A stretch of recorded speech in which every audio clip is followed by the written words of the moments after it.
You know this guy, you know his red suit, his black boots, his lovely white beard, but did you know we have 7 different names for him in English? Now, this channel helps you speak English clearly and understand native speakers easily, and if you want to do that, then you need to learn the 7 names that we often use to talk about this guy. Now, the first one, and probably the oldest one, is Saint Nicholas. Saint Nicholas is a saint for all the good work he used to do delivering gifts, generous gifts, to poor children. And we still use the term Saint Nicholas to talk about him.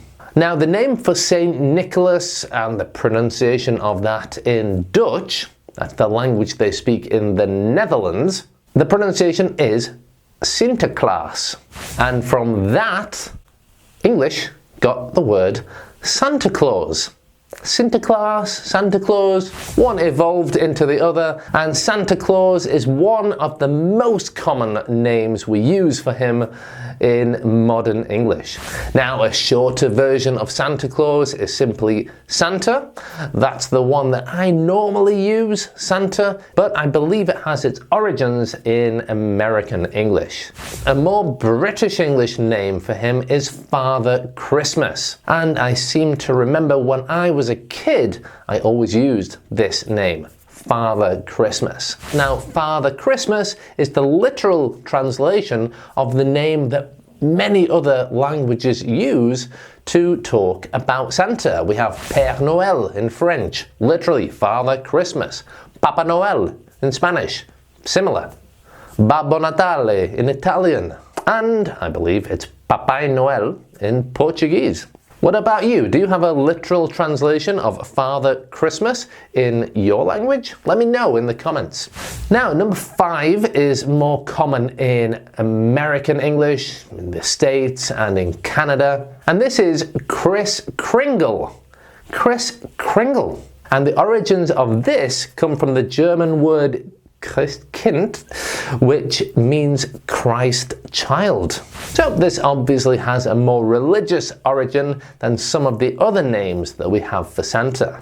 Now, earlier I told you that the oldest name for Santa was Saint Nicholas, and a short version of Nicholas is Nick. So you will often hear Santa being called Saint Nick, and sometimes even Old Saint Nick. And even though these names are less common than the other ones I've previously mentioned, you will still hear them in songs, on movies, television shows, and cartoons and stories about Christmas.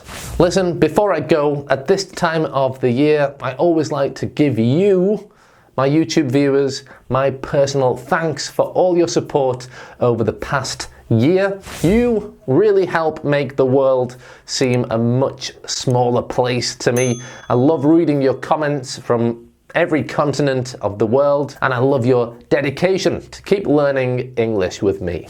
I'm really looking forward to growing this community more next year and helping more and more students around the world speak English more clearly and understand fast-speaking native speakers more easily. Make sure you subscribe to the channel to join me on this journey. There's a free book there for you if you don't have it already. Consider it a Christmas gift for you. So wherever you're from and whatever your beliefs, I wish you a very happy Christmas, and bye for now.